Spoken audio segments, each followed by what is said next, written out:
Let's go ahead and roll. So my name is Michael Elder, and I get to work here in Onslow County Schools as Director of College and Career Readiness. And I am super thankful for the folks on the screen, as well as those of you who are joining us and who we can't see your faces because of the webinar setup here tonight.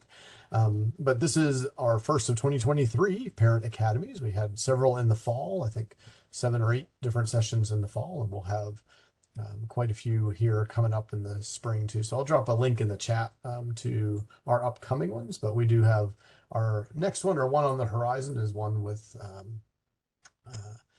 our partners over at Coastal about entering the workforce and military options. We're still setting up a date for that one. So when we get that locked in, we'll update the flyer for you there. And then we'll be back on March 9th. Looking at making good financial choices. So looking at scholarships and grants and all that good stuff. We'll touch on some of that stuff tonight too.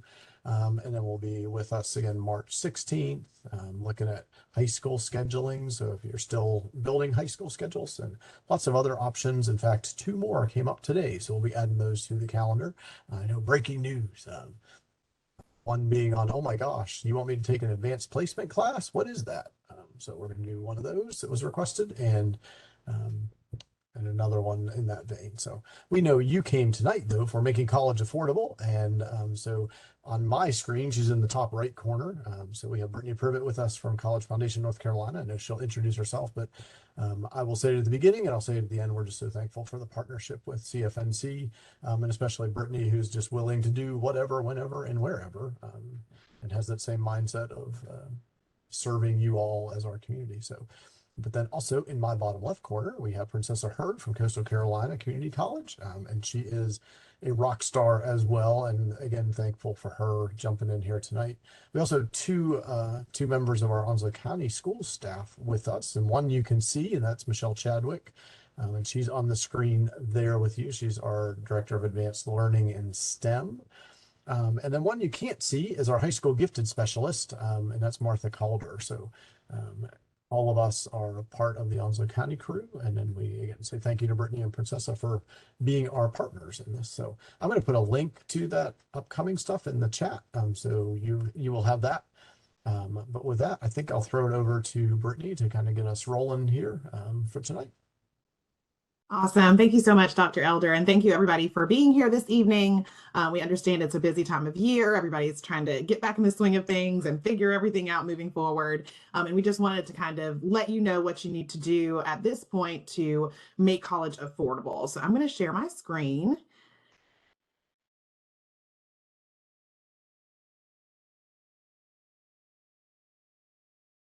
And we will go ahead and get started talking about just that, making college affordable for all students. So when we're talking about college, there are 7 steps and 7 different things we want you to think about when it comes to paying for college and making sure that we're cutting down that cost. I will say most families don't pay sticker price for college, but the families who end up paying the least are the families who plan ahead and make sure that they are tying up loose ends, communicating, and we want to walk you through that process. So the first step in the financial aid process is really understanding what you're going to be paying for. And there are 2 sets of costs when we talk about the cost of attendance at different institutions. Your direct costs are going to be tuition, that's everything academic.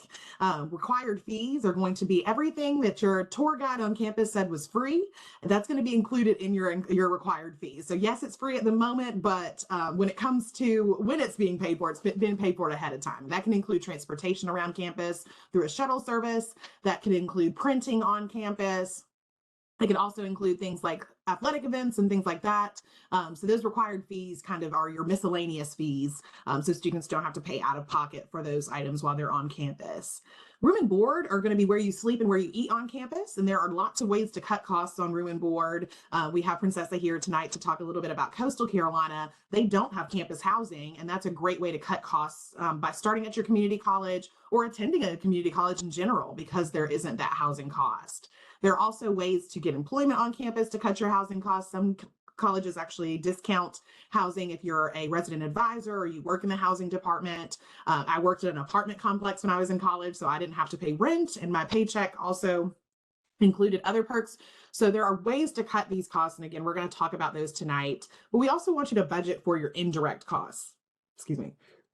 Your indirect costs are going to include books and supplies, and that varies greatly based on institution and also major. Chemistry majors and music majors are not paying the same amount for books and supplies because of the nature of that major. So we want you to think about what's going to be required for you to be successful in your major and budget accordingly. On average, students and families spend about $500 to $700 a semester on books and supplies. So we definitely want you to keep that in the budget as you start planning for this process. Transportation is going to be to and from campus. So if you're going to be a student who stays in Onslow County and attends Coastal Carolina, it's going to be a little bit cheaper for you to get to and from campus than if you decide to commute to maybe UNC Wilmington. Or if you decide to go all the way to Cullowhee and go to Western Carolina, you're not going to stay there forever. So if you want to come home for breaks, or if you would like to come home for the summer and things like that, we want you to budget getting to and from campus, but also around campus. Some campuses include transportation around town and around campus and their required fees. Some campuses do not. So that is something that you want to make sure that you communicate about when you are checking out schools, when you're on tours, or when you are about to commit to an institution. Personal and miscellaneous, we like to tell families to go ahead and start budgeting to maintain a separate household. College is a total lifestyle. So you are going to be there, especially if students are going to a four-year institution and living on campus. They're going to need things like paper towels. They're going to need things like actual towels, bedding, beauty items, things like that. Those items that they use every day at home, they're going to want to use when they're in school. So we want parents to start thinking about that. Some loans do accrue fees while your child's in school, and some loans allow you to pay on the loan while your child's in school. So that is something that you want to think about before you accept any loan dollars. And then there may be some health fees that happen with schools. Most schools right now require that you do have health insurance. So they may offer you health insurance, or you can opt out by having your own plan. Either way, there may be some health fees involved when your child decides to go to college. Step 2 is starting the FAFSA process. The FAFSA is your gateway to all things financial aid. It is the free application for federal student aid, and you can find the form on studentaid.gov. The application is an annual application, so you're going to want to do this every year, starting your senior year of high school. Regardless of if you're going to community college, a four-year institution, and some training programs, definitely make sure that you complete your FAFSA form. That's going to open you up to federal and state grants and loans, and you don't have to accept any of the money that's being offered to you, but this is your way of raising your hand and saying to the federal and state government, I plan on going to college. What opportunities are out there when it comes to free money and money that I could possibly borrow and pay back? We're going to need the FAFSA to be completed by the student and one of their parents. Even if a student is in a two-parent household, we'll still need one parent involved in the process. And if you're a junior this year, you can start this process by going to studentaid.gov and setting up your FSA ID. That's going to be your login and your signature for the FAFSA from now until eternity. So we're going to need an FSA ID for the student and one parent, and that's something you can do junior year to get a head start on this process. The FAFSA is going to open October 1st. Of your senior year, and you're going to want to complete it in October of your senior year. Typically, the FAFSA is kind of like applying for money out of a big pot. And once that money is gone, it is gone. The feds, they definitely have money, but the state of North Carolina has run out of that free grant money before. So we want to make sure that you complete your FAFSA early because it is a first come, first served process. So the earlier you complete your FAFSA, the more money you're actually applying for. Now, there is a separate process for some schools called the CSS profile that is done through collegeboard.org. There are only 5 schools in the state of North Carolina that participate in the CSS profile, but these schools typically have hefty financial aid opportunities, and these schools are committed to making sure that students graduate as close to debt-free as possible. So they ask a lot more detailed questions in the FAFSA, but it is a very important form to fill out if your schools require it. The schools that participate in the CSS profile are going to be Davidson College, Duke University, and some of their other programs under the Duke University umbrella, Elon University in Alamance County, UNC Chapel Hill, Wake Forest University as well. Some of their medical schools also participate in the CSS profile, so we definitely want you, if you're thinking about going into a professional program, see if that school requires a CSS profile, because that may mean that they have dollars available to you, but they need to match you with the appropriate dollars. So make sure that you are prepared if you are seeking out financial aid to complete their FAFSA form, and if a school participates, the CSS profile as well. Another form that you'll have to fill out to kind of round out this process and really apply for state and federal dollars is going to be the Residency Determination Service. The RDS program started in 2016, and it was mandated by the North Carolina State Legislature that all students must go through a residency determination interview through CFNC.org to receive in-state determination and receive in-state tuition along with state grants. So if you're applying to any school in the state of North Carolina, be it public or private, 2-year or 4-year, you do need to complete the residency determination interview. You can do that through CFNC or ncresidency.org. You'll use your CFNC credentials to log in, or you'll create a profile through through ncresidency.org.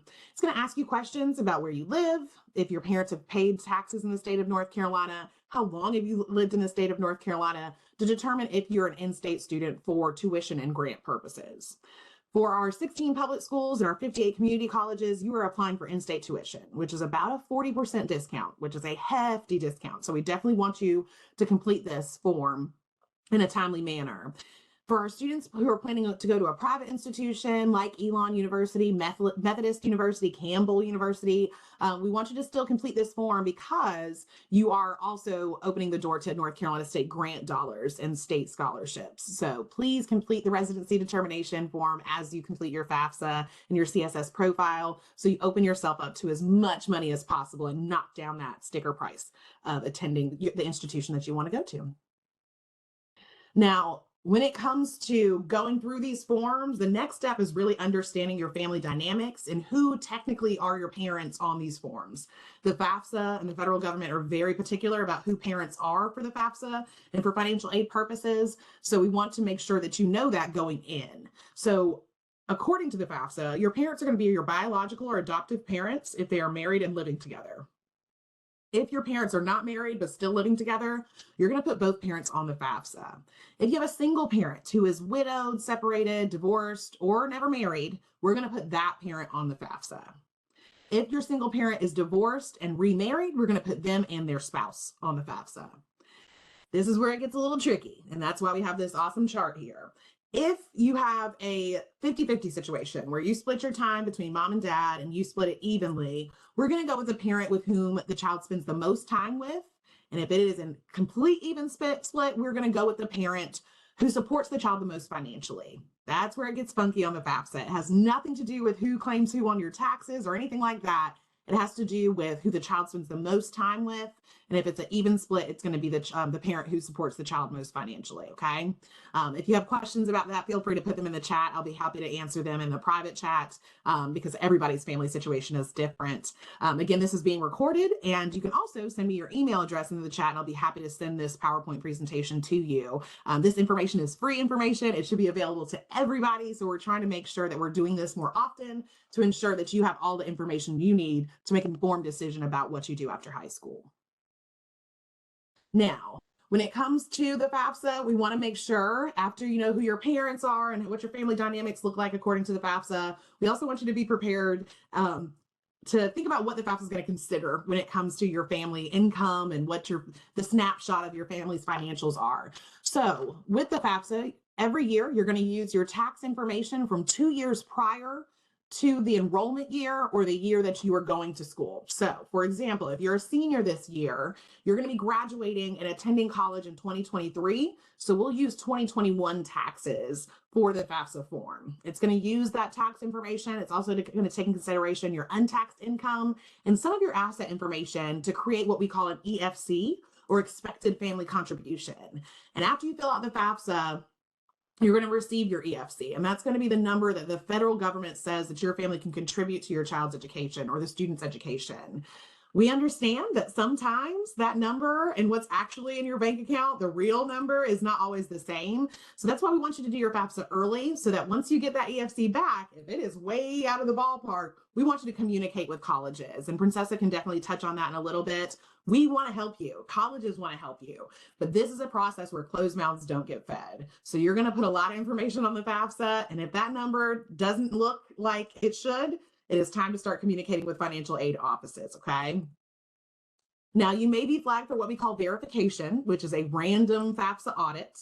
It used to be 1 in 3 families were flagged for verification randomly. That number has declined over time, but students and families are still being flagged for verification. If you are, you've done nothing wrong. So I don't want anybody to feel like, oh my gosh, I messed up on the FAFSA. That's not the case. It just means that the school may need other documentation to prove that what you put on your FAFSA is correct. And again, it is completely random. So this is my time to tell students, please check your email every day. We recommend multiple times a day, but if we're just starting this process every day, please check your email, because financial aid offices are going to communicate with you via email to let you know if you've been flagged for verification. They're also going to let you know what documentation is needed to satisfy the requirements for verification. Schools cannot complete your financial aid package until you have completed your verification requirements. So if you're flagged for verification, it is very time sensitive. Now, again, sometimes what our 2021 taxes captured and where we are right now may not be the same. What the FAFSA may think we can pay for college may not be what we can actually pay. So if there's been any financial changes, or if your family's experiencing special circumstances, it is important to talk to a financial aid professional at the school you plan on going to. I understand that students are applying to 15 and 16 schools these days. We don't want you spreading all of your family business in the financial aid world. Narrow it down to your top 2, communicate with those financial aid offices, ask for an appointment, sit down with somebody and let them know what's going on. If you have documentation, please bring that. But if there's been a death in your family since 2021 that's changed your financial situation, a disability, a divorce or separation, loss of employment, medical bills that insurance didn't cover, things like that, you're going to want to communicate that so that financial aid offices can do what we call a professional judgment on your FAFSA and adjust that EFC for you. Financial aid administrators are the only people that can do that. So it is important to have that conversation. Now, we like to make sure that you know what you're applying for. We want you to complete the FAFSA. We want you to complete the CSS profile and all of that fun stuff. But when you're doing that, you're applying for different types of financial aid. So overall, there are tons of different types of financial aid. Of course, gift aid is going to be money that you don't pay back. So that's scholarships and grants. And then self-help is money that you are going to pay at the moment by working for it, or pay later. You're borrowing and paying later. The FAFSA is going to be grants, loans, and that's going to be based on your financial need. Scholarships are something that you apply for outside of the FAFSA process and outside of the CSS profile process. Princess is going to touch on what that looks like at Coastal, which is very similar to a lot of other schools. But scholarships are something that you're going to apply for on top of the FAFSA and CSS profile, okay? Now, when you're doing the FAFSA, you're applying for the federal Pell Grant for our middle and low income families in the United States. You're also applying for the federal supplemental grant for our very low income families in the US. You're applying for federal work study, which is a way for you to guarantee kind of a part-time job on campus and get paid out of your financial aid. And then also different loans through the federal and state government, parent and student plus loans. When you're doing your FAFSA, you're also applying for state-based financial aid. You also have to do your residency to unlock this money, but you're applying for the UNC need-based grant for our 16 public institutions. You're applying for the community college grant for our 58 community colleges, our need-based scholarship for our independent institutions, and the North Carolina Education Lottery Scholarship goes to our 2- and 4-year public institutions. So if you're ever wondering why you can buy scratch-offs at Food Line, it's because we want to make sure that students can go to college here in the state of North Carolina, and we can build more schools and things like that. So next time you see somebody doing a scratch-off, give them a thumbs up, because they're giving somebody a scholarship here in the state of North Carolina. Excuse me. Now, once all of that is done, typically late February, early March, you're going to start to receive financial aid award offers. Most of them are going to be online. You may receive one paper form wise, but most of the time you're going to receive it online, and you're going to be notified via email that your financial aid package is ready. You will go online, and this is just a screenshot of what a lot of them look like. Every school is very different, but it's going to be an itemized list of what you're being offered, and then you can go in and accept or decline any of that money.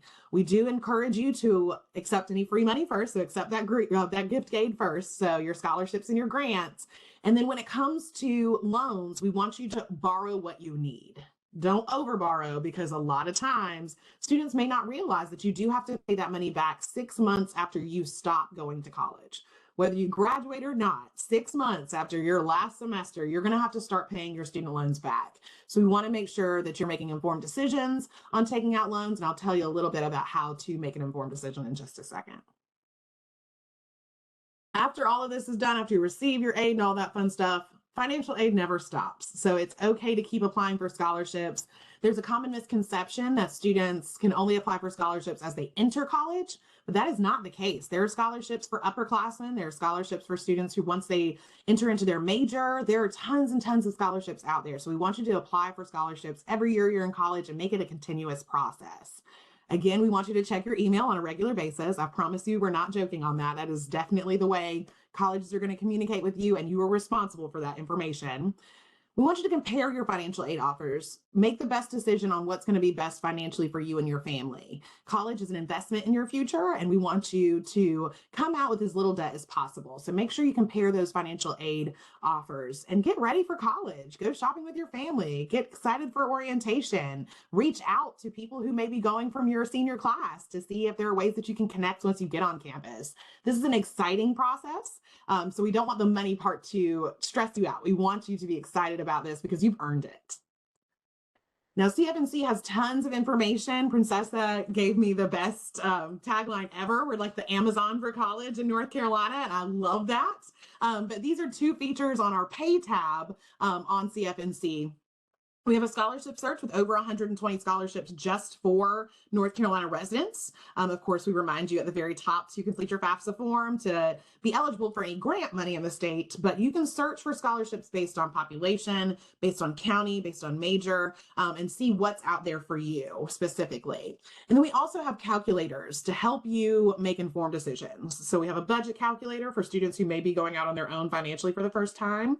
We have a smart borrower calculator. So if you're trying to compare what loan is going to be best for you and your family, we have a free calculator for that. We even have compare your financial aid calculators where you can compare what financial aid package is going to be best for you and your family. Ultimately, CFNC is a free resource for all North Carolina students and families to make college work for you. Whether it's going to a training program, community college, a four-year institution, or getting a professional degree, we want to make sure that you know you have free resources right at your fingertips with cfnc.org. We're on all forms of social media. So if you want to kind of have a little help with this timeline and get resources as you go, feel free to follow all of us on social media. I'm going to put my email address in the chat because I don't think it's on this presentation. I apologize for that.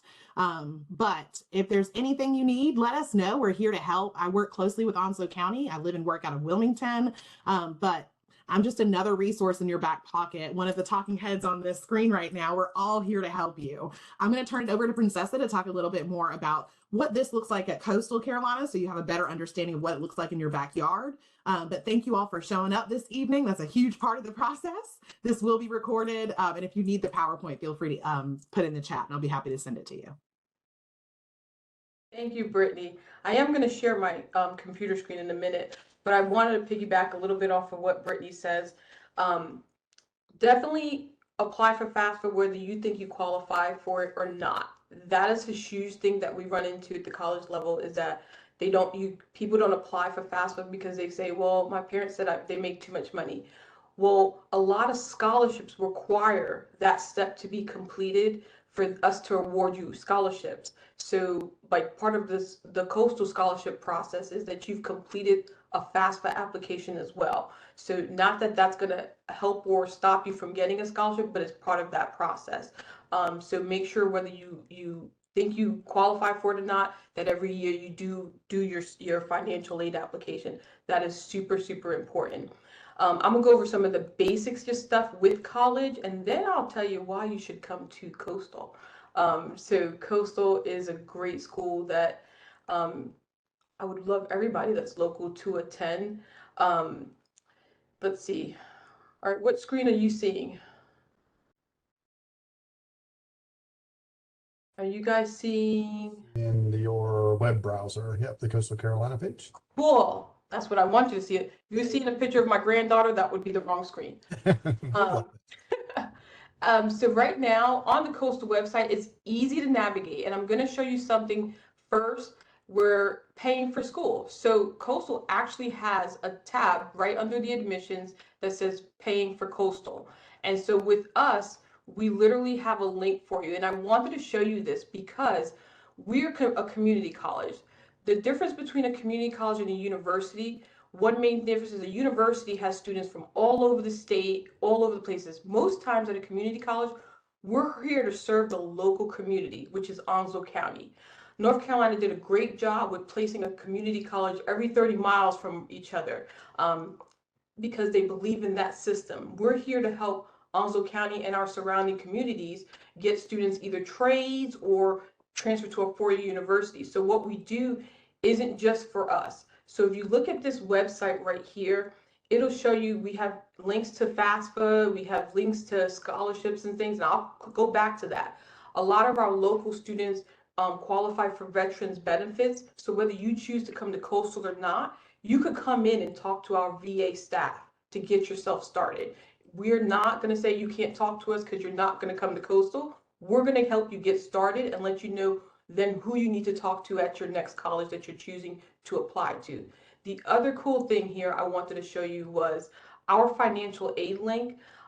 When you click like financial aid, it's going to take you to their deadlines. It's going to take you to codes. We're going to help you with everything that you need. We have tuition assistance for service member. We have college foundations up here. We have CFNC. So there's a lot of things that you can click on this website that will help you get to your transferring university. Here it takes you right to the FAFSA website, so that way you don't have to search for those links. And if you want to come in and we need to show you that, we will. One great thing right here in the middle, when you look at it, it'll say financial aid and scholarships.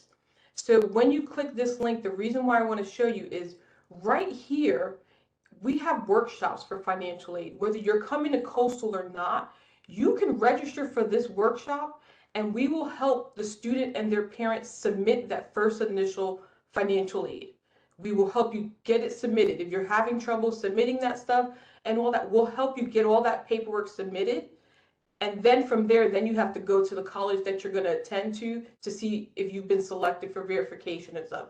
But your initial application, just going on there to, if you need help to apply, you can click this link and say you want to go to UNC Charlotte or NC State. We will help you submit that first initial financial aid application if you're having trouble. So you can just make an appointment for a financial aid workshop here at Coastal, and one of our financial aid team members will sit down with you, your student, a parent, and get you to get that filled out for you. So that is a great tool that's right here, and it's available to anybody in Onslow County to do. The other thing here on this site is paying for college. We have a great scholarship opportunity, and this is if you choose to come to Coastal. So if you come to Coastal and you want to look at scholarships, you just come to the website and you click it and you find all the type of scholarships. And if you click college foundations is where we hold all of our scholarships. So scholarships, you see we have different services here, but if you click this scholarship button right here, these are all the scholarships Coastal offers, every single one of these scholarships. But the cool thing about this is that at Coastal, you do not have to fill out multiple scholarship applications.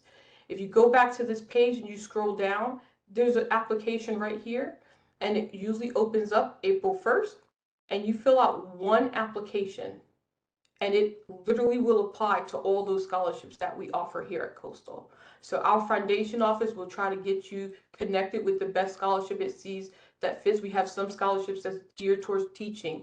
We have some scholarships that's geared towards the trades. So there's different things here at Coastal that you can get and get those first 2 years paid for. So that's helping you save money. We are here to help you save money. And with that said, the other thing I wanted to show you is the cost. Definitely a lot of parents are like, well, how much does it cost to go to school? How much can I get? You know, how much is tuition? So when we look at some of the other schools that students select, and I'm just randomly selecting schools, I pulled up NC State. One credit at NC State is $272. one credit at UNC Charlotte is $158, and this is your 2022 to 23 school year, so it's this current school year. Coastal is $77 a credit. Every credit, and this is all in-state tuition rates, is $77 a credit. So the main reason about saving money and coming to a local community college is going to save you money. So with that said, we have a lot of things here on the website that you can see degree programs, you can see what programs you want to go into. We have a lot of transfer, we have a lot of programs that are 1 year, 2 years, or the transfer program. What a lot of students do not know is that community colleges have partnerships with some of these four-year universities. For example, Coastal was very blessed this past year, to make a transfer program with NC State. So we actually have a transfer program now that students do 2 years with us and then can transfer to NC State. We also, for the last several years, we have connections with, we have Pirate Promise with ECU and Pathways to Excellence with UNCW. So no matter where you live, come early. I would say junior year, definitely senior year for sure. Come to your local community college and see what they have to offer in order to make the best decision for your family. Because sometimes you can just go off, but sometimes it's better to start at your local community college because it's going to save you money. And I'm going to use my daughter as an example. I have a daughter that Dr. Elder actually taught when she was in 5th grade. She came to Coastal as a dual enrollment student, and she finished her degree here, and then she went off to a four-year university. And the reason why she chose that is because she knew she wanted to be a lawyer. And so when she got into NC State and she got into some of the other four-year universities, she actually chose a different university that was offering her more money instead of going to NC State or something else that offered her a little bit less money, because she knew she had a debt she was going to get for law school. So she actually saved a lot of money coming to the community college and then made her next step decision based upon what her next step was going to be after that. So coming to community college and paying $77 versus $200 a credit, that's where you learn to save that money. But the main thing here is to save money is go to your local community college, find out what partnerships they have with the universities, because we have a lot of partnerships that can guarantee you acceptance into those bigger schools. And we also, for example, like at Coastal, we have a UNCW counselor that works here on our campus, since we have a lot of students that transfer there. So definitely do not knock your local community college. And the other thing I wanted to say is when you fill out your financial aid application, they allow you to put, Brittany, I think if I'm right, 10 colleges on there. They let you list like 10 colleges. And what we find is a lot of students just put 1 college or 2 colleges. You should, no matter where you live, you should always put your local community college on that financial aid application, because if you decide to go away and you decide you go to App State, and I love App State, but then you didn't realize how cold it gets and how much snow is there. And that first winter, you're like, Mom, Dad, I gotta come home. This is craziness up here. I'm a beach kid. I need to pick a different school. You might need to transfer back to your local community college for a semester for you to reapply to go to that a different four-year university in the fall. So that way you don't have that gap. And if you fill out your financial aid and put your local community college on it, we don't have to have you do it later, and then it takes more time to process you. So a lot of times for us, when it comes from fall to spring semesters, we have a lot of students that are coming back from a four-year university, and they're just going to be with us for 1 semester because they're going to transfer somewhere else. But the money is delayed in paying their tuition because they never listed Coastal on that financial aid application the first time they did it. So now they have to go back in and add us to it. So every time you fill out your financial aid application, list 9 schools and then put Coastal at the bottom if you live in Onslow County. If you live, in put Carteret if you live in Carteret, but definitely put your local community college in case you have to come back. And another way to save money is if you're at a four-year university, you don't have to take all your classes there. For example, my son is at a four-year university, but he actually takes 1 class here from Coastal online as a visiting student. So what he does is he meets with his advisor, they look at what we're offering, and they say, yes, you can take that class at your community college and it'll transfer in towards your degree. That's another way you can save money. And every summer, my son has been a full-time visiting student at Coastal. which also cuts time at his 4-year university, or it lightens his load. So that way he's not taking 17, 18 credits in his semester. He can just take 12 credits. So he's not having to juggle 5 or 6 classes. He's only juggling about 4 or maybe 5. So doing that, you can always be a visiting student at your local community college to save money or to get ahead.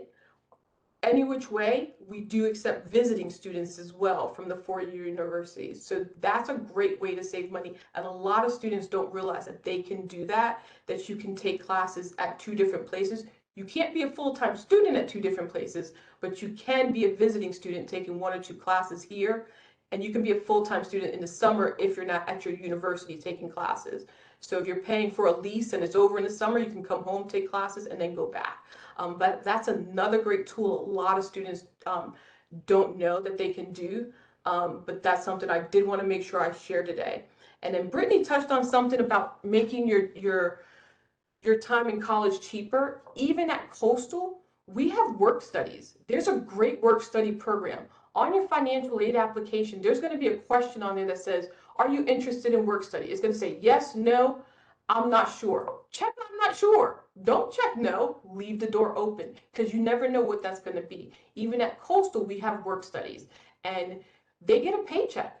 They literally get a paycheck. I want to say our work studies get paid $11, $12 or something, $11, $12 an hour, something like that. And we work their work around their schedule. So if they have a 2-hour gap, they can come in and work for 2 hours, then go to class or whatever. But definitely check that I'm not sure for the work study, because that'll save you money. That'll let you get money in your pocket and not have to drive off campus for a job when you can work at your campus. You can work at the library. You can work any place like that.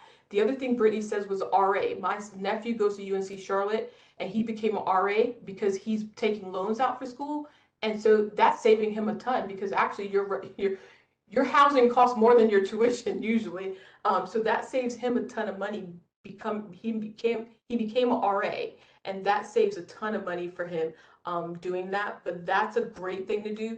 And also, if you get involved in your local student government, I know here at Coastal, our student government, so there's a student government leadership, and we have a president and vice president, just like you had in high school. You have your class presidents and things like that, and vice presidents. That's the same thing at the college.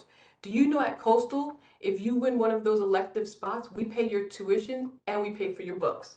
So if you are on one of our student government teams like that and you get elected as the president or vice president and the other officers' positions, we cover the tuition.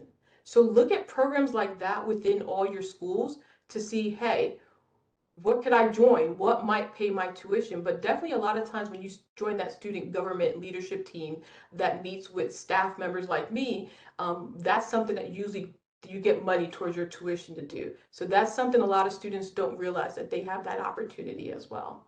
But I'm gonna put my email in the chat, and we can send me emails. I'm also the coordinator for Onslow County's Career and College Promise, where high school juniors and seniors can take college classes for free while they're in high school. So they can get those Englishes and histories and communication classes done for free, and parents only have to pay for the textbooks. That's a great program.